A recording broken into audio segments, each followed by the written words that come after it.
Assalamualaikum warahmatullahi wabarakatuh. Baiklah, kita lanjutkan materi bab keempat IPA kelas 8 tentang sistem pencernaan manusia, ya, sistem pencernaan makanan pada manusia. Ada apa saja? Bahasan yang pertama yaitu tentang kebutuhan energi oleh manusia, ya. Nah, pernahkah anak-anak berpikir apakah fungsi energi bagi tubuh kalian? Nah, tubuh kita itu membutuhkan energi digunakan untuk melakukan aktivitas, ya, salah satunya pada saat ini kita sedang belajar itu juga membutuhkan energi, ya. Tubuh kita juga menggunakan energi tersebut untuk mempertahankan suhu tubuh normal sekitar 37 derajat Celcius. Nah, energi ini kita dapatkan dari makanan yang kita makan. Kemudian, satuan energi dalam makanan adalah kalori, disingkat kal. 1 kalori itu setara dengan 4,2 joule. 1 joule setara dengan 0,24 kalori. Jadi satuan makanan atau satuan energi selain kalori ada juga joule. Nah, coba anak-anak amati atau perhatikan ketika anak-anak membeli jajan, ya, bungkusnya, ya, yang tertera biasanya di bagian belakang atau di bagian sampingnya itu kalian perhatikan. Di sana tertera jumlah kalori dari makanan yang kalian beli. Nah, salah satunya contohnya seperti ini, ya, ada tulisan informasi nilai gizi. Takaran saji 20 gram, kemudian nah ini ada energi total dari satu bungkus makanan ini yaitu 110 kakal, itu kilokalori, ya. K kecil di depan ini artinya kilo. Jadi makanan yang kalian beli ini total energinya yaitu 110 kilokalori.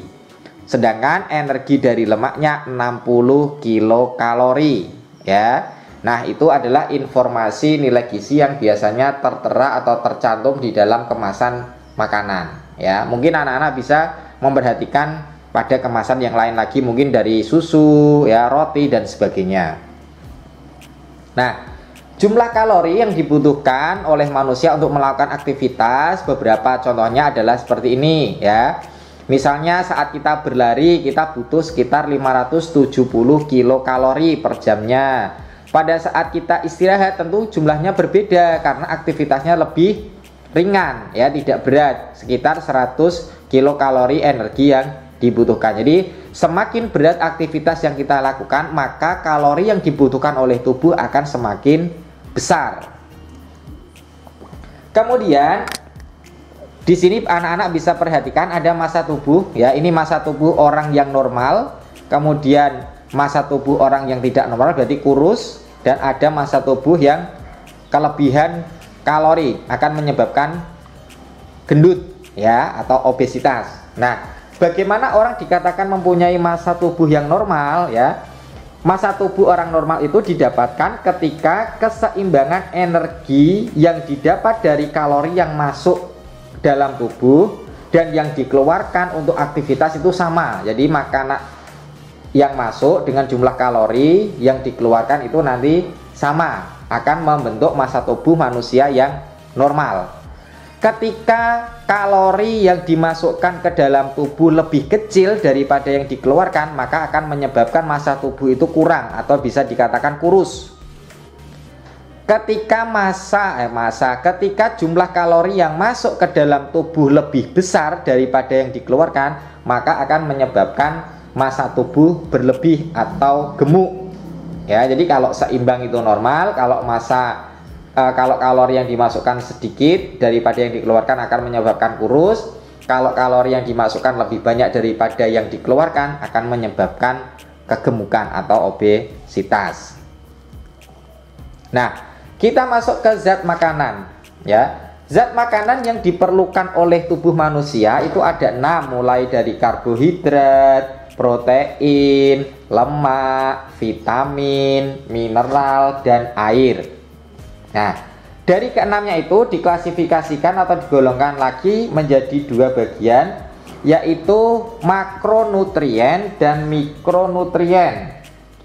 Bila mana dikatakan makronutrien itu artinya zat makanan yang dibutuhkan oleh tubuh harus dicerna dulu atau dipecah dulu supaya bisa diserap oleh tubuh kita, yaitu ada 3: karbohidrat, protein, dan lemak.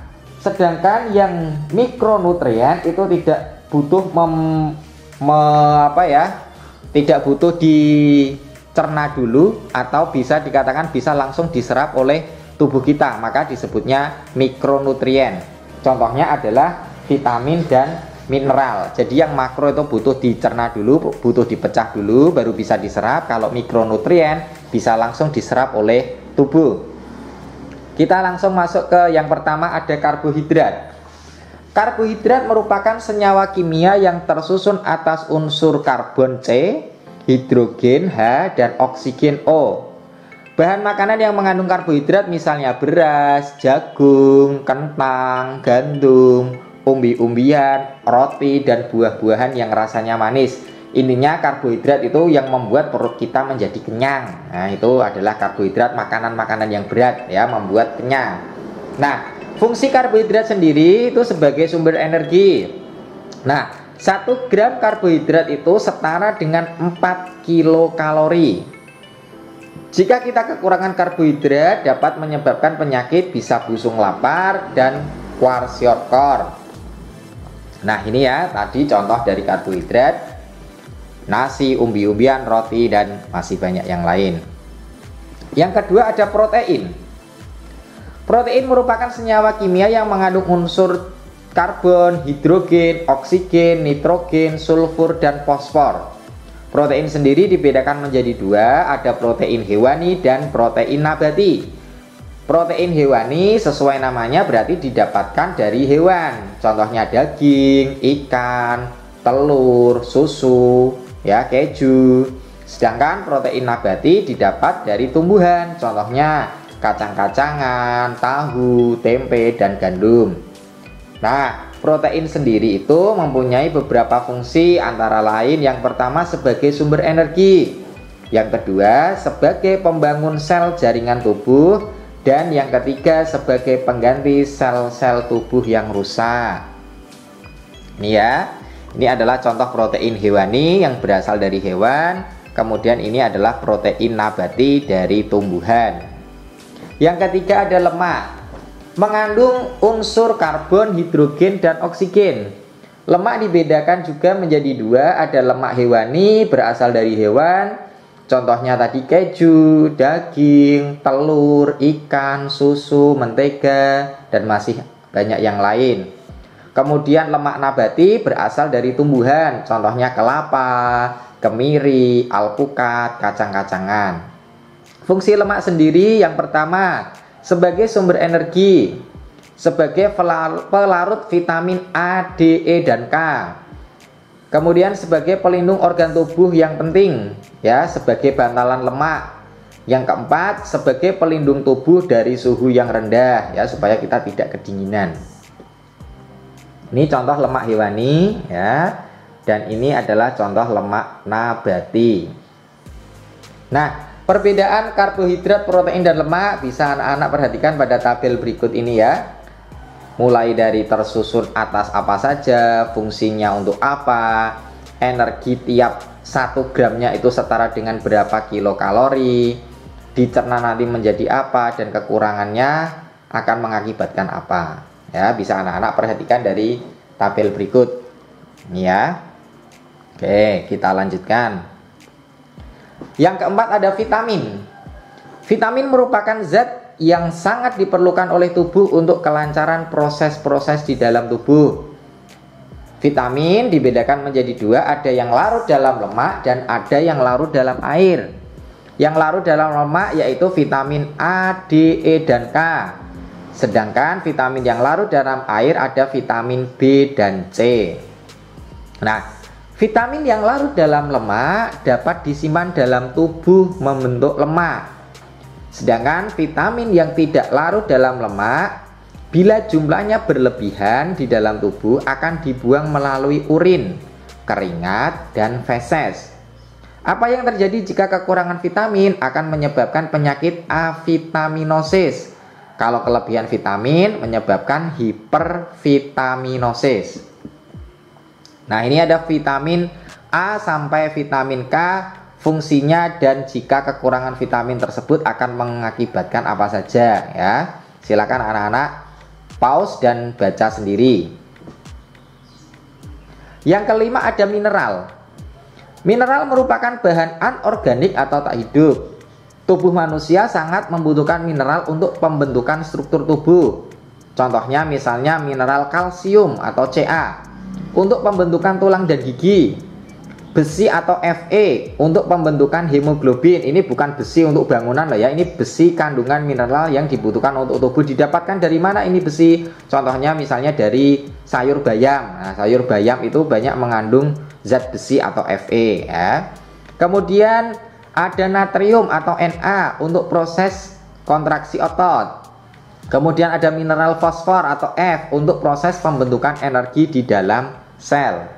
Nah, beberapa penyakit yang diakibatkan jika kekurangan mineral antara lain, jika kekurangan kalsium misalnya ya, menyebabkan darah sukar membeku, kemudian bisa menyebabkan kejang otot dan gangguan pada tulang.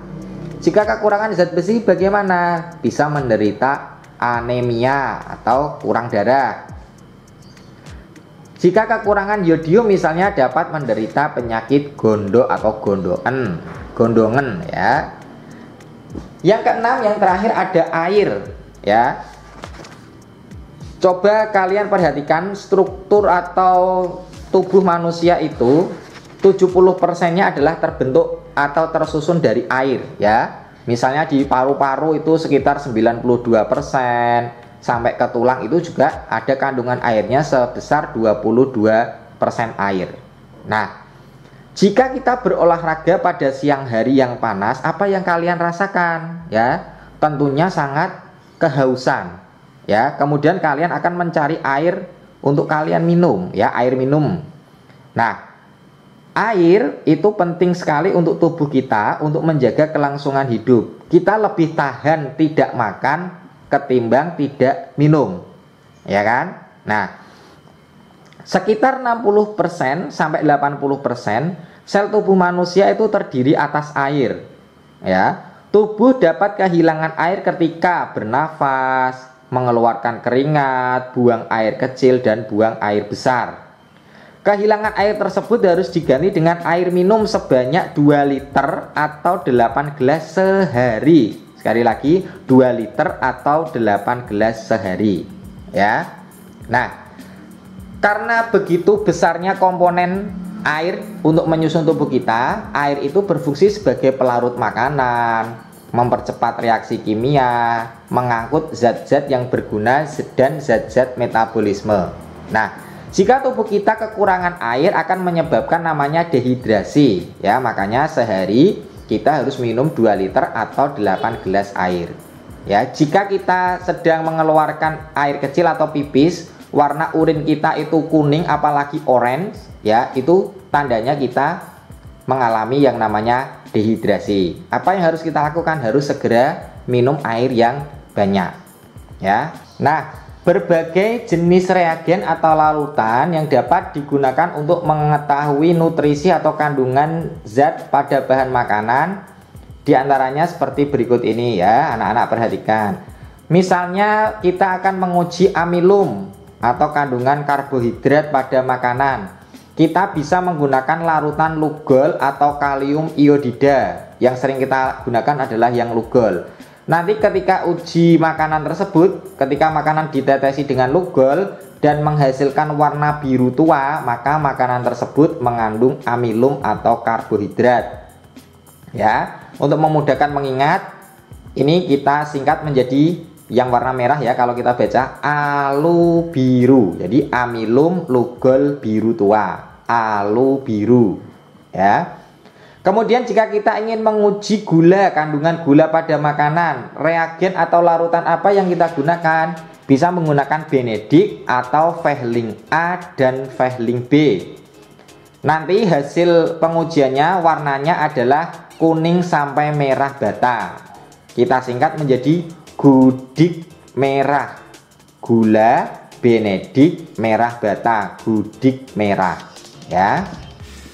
Kemudian kita untuk menguji bahan makanan yang mengandung protein, reagennya namanya biuret. Nanti warnanya dari hijau sampai ungu, kita singkat menjadi protet hiu ya. Kemudian kalau untuk menguji lemak menggunakan kertas HVS yang buram. Kemudian nanti kalau bahan makanan yang kita oleskan di kertas HVS buram itu transparan, maka makanan tersebut adalah makanan yang mengandung lemak.